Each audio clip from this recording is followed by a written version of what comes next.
Well, the airport committee had a public meeting Monday, and I think the best thing in the world for that situation is for both sides to be heard in the discussion, and not in soundbite form.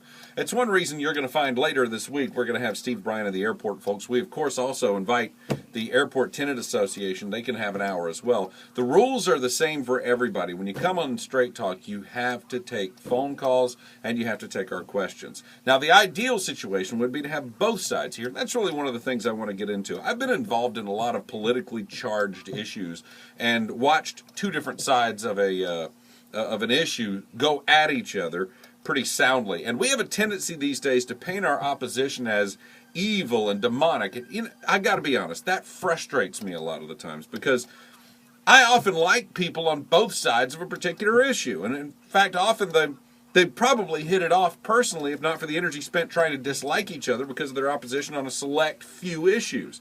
One thing I've noticed over the time, though, is very few of these people who get and make nasty allegations about each other are willing to be so vocally nasty when they're sitting in the same room and have to look each other in the eye. And sometimes I think that's what we need to be bound by. Don't say anything that you're not willing to look your opponent in the eye and say.